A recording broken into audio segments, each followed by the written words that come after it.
ke Musa kan sebagai Yahweh. Nah itu Mana dalilnya? sejarahnya kan Di mana dalilnya? di Yesaya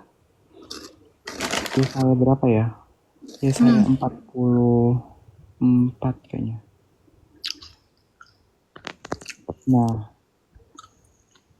itu Bun. Apa? Sebentar ya. Yesaya 42 ayat 8. Aku ini Tuhan, itulah namaku. Aku tidak akan memberikan kemuliaanku kepada yang lain atau kemasyuranku kepada patung. Mana Yahweh-nya? Mungkin dalam bahasa Ibraninya. Bahasa Ibraninya apa? Nggak tahu sih Bun. Nah itu makanya. Kau nggak tahu mau Jadi mana? sejarah ada YHWH itu apa? YHWH itu adalah cocokologi yang dilakukan orang-orang Yahudi Rabinik yang agamanya baru terbentuk di abad 10. Makanya orang Kristen udah di abad 1 jangan ngikutin orang Yahudi Rabinik. Gitu. Iya.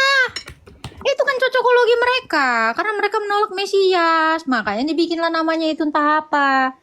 Jadi biar seolah-olah Yesus ini kayak nggak jadi beneran bukan Mesias yang dijanjikan itu. Itu kan ini loh. Terus orang Kristen inilah itulah aku bingung ya. Ini Maruk, apa bedanya sama RT sebelah?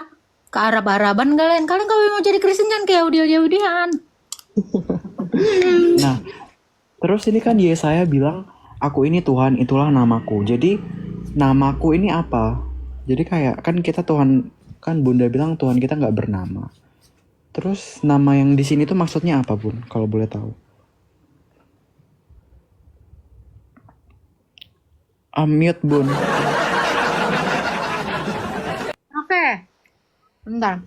Kan dia dikatakan, akulah Tuhan, itulah namaku. Jadi namanya siapa Bun? Tuhan. Tapi kan Tuhan bukan nama Bun. Ya dia itu Tuhan.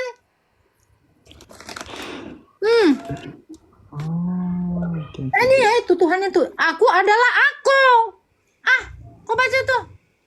Keluaran 3 ayat 14. Keluaran 3 ayat 14. Kalau dia adalah Tuhan, itulah nama dia. Apa? Aku adalah aku. Aku adalah aku. Baca dulu Keluaran 3 ayat 14. Keluaran 3 ayat 14. Agatha mau dekalem nggak ada di sini Agatha. Di sini adanya Antimokondo sama curhat dongma. Firman Allah kepada Musa, aku adalah aku. Enggak. Enggak. Jadi kita nggak usah peduliin nama itu ya. Maksudnya kayak Kalau Allah kayak bernama. salah. Sekarang saya tanya. Kalau Allah bernama, paling itu adalah nama-nama pemberian manusia kepada Allah. Contoh kayak di Keluaran 16 atau 17 ya.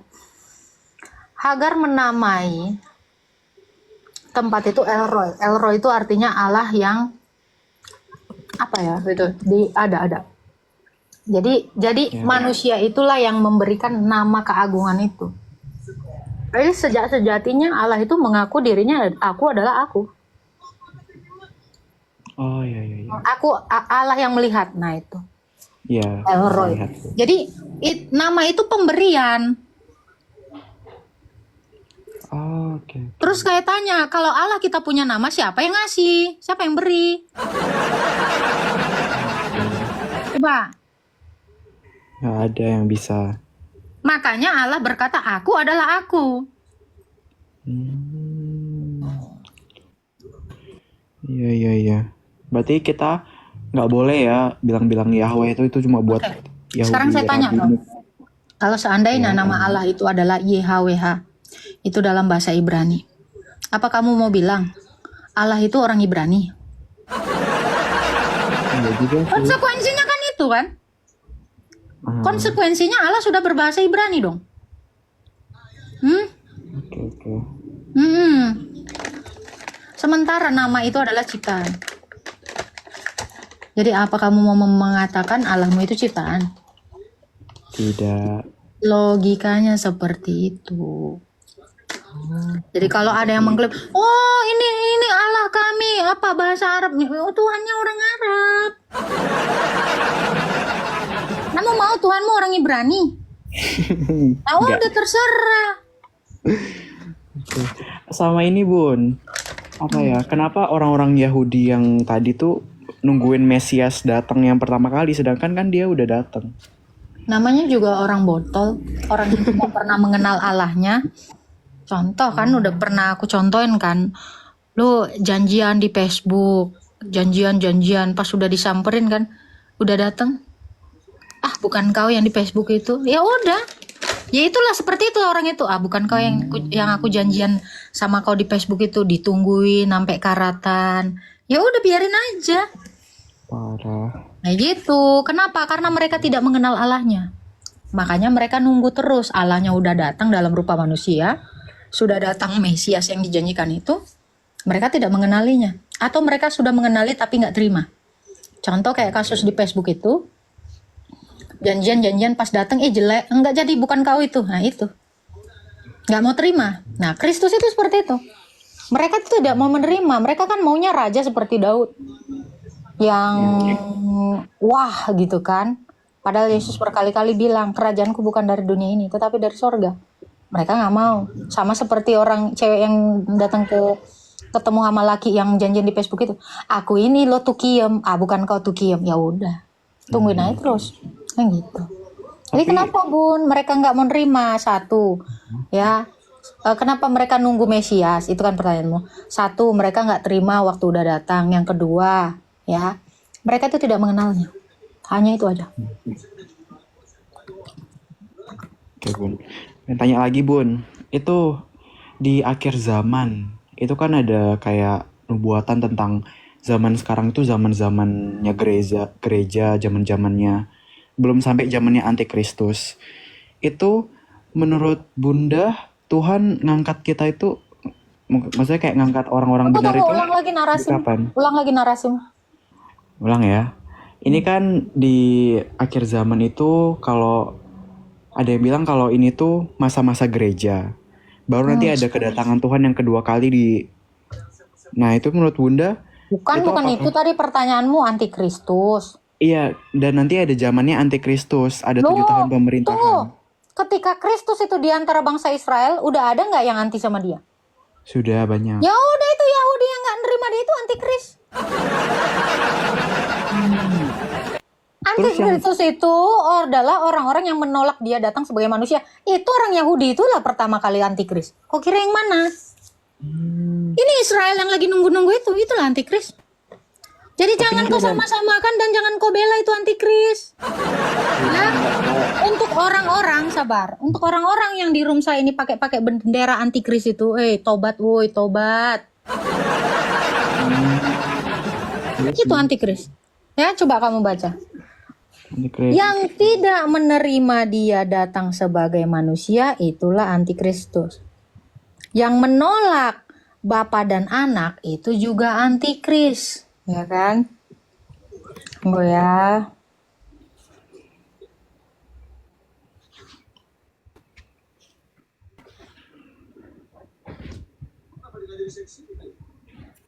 Coba kamu baca 2 Yohanes 1 ayat 7.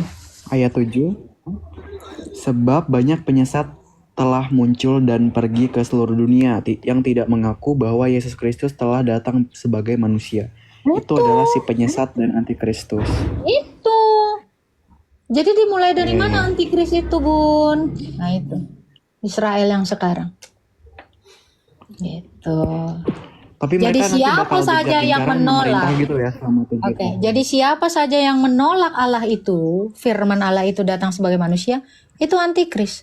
Siapa aja. Itu. Yang sebelah ini kan ada nih, yang ketawa-ketawa nih, ada yang typing ini ya. Tuhan turun ke dunia. Ya itu antikris, dia kan nolak. Padahal nih, untuk kamu yang typing di bawah ya, yang kamu bilang, Tuhan turun ke dunia, kau baca Al-Baqarah 2:10. Ya, tidak ada yang dinanti-nantikan orang beriman selain datangnya Tuhan. Kau baca kitab kau, Dek. Jangan kau sibuk ngurusin kitab kami orang Kristen, Dek. Kau sibuk kali di Komal Oten. Kau baca kitab kau kacau, memang otak kau udah kacau. Ya, itu. Terus diganti jadi ajab, nggak nyambung kau. Udahlah, capek aku kalau ngurusin Sama. orang. Oh, Oke, Bun. Nah, iya, terus yang 7 tahun pemerintahan antikristus itu gimana? Apakah mana dalilnya pandangan baca? Bunda? Baca. Eh, Aku males ya. sekali mandang-mandang orang lah. Aku mandang muka aku tiap hari udah bosen aku. Baca dulu.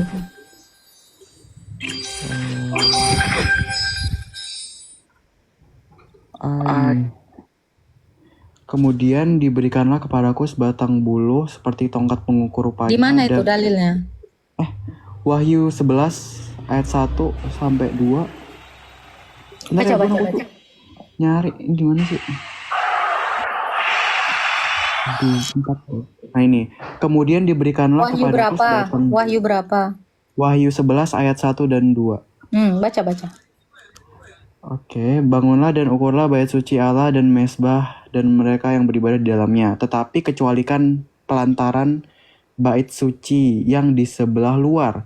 Janganlah engkau mengukurnya karena ia telah diberikan kepada bangsa-bangsa lain dan mereka akan menginjak-injak kota suci 42 bulan lamanya. Lanjut. Lanjut ya, oke. 42 bulan lamanya.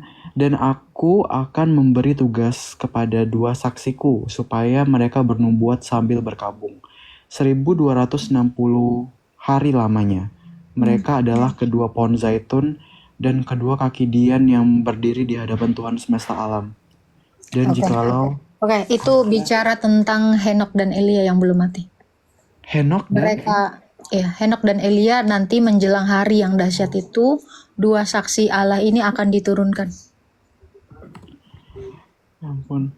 Sebab di Maleaki 5 ayat 4 coba kamu baca. Ada nubuatan yang mengatakan bahwa Elia akan datang menjelang hari yang dahsyat itu. Maleaki 4 ayat 5, sesungguhnya aku akan mengutus Nabi Elia kepadamu menjelang datangnya hari Tuhan yang besar dan dahsyat itu. Maka ia akan membuat hati bapak-bapak berbalik kepada anak-anaknya dan hati anak-anak kepada bapak-bapaknya. Iya, jadi kan di situ dinubuatkan. Nah, tentang Wahyu 11 ini itu juga ini tugas kedua orang saksi itu, yaitu Elia dan Henok. Elia dan Henok kan belum mati, ya kan? Mereka Ibrani diangkat ya?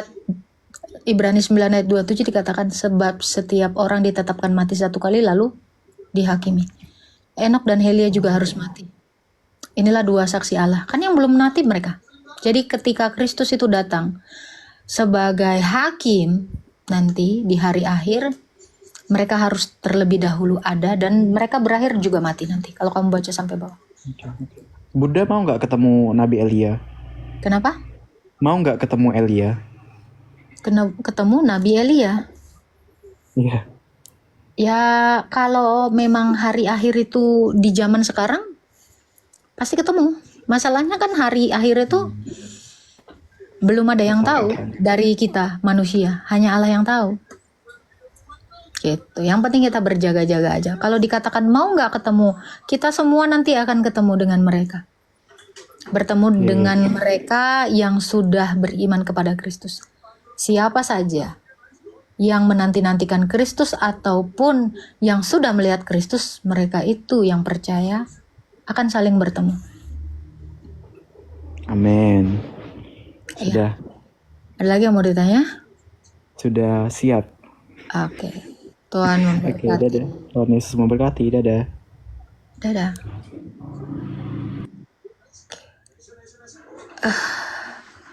Kak benci kalau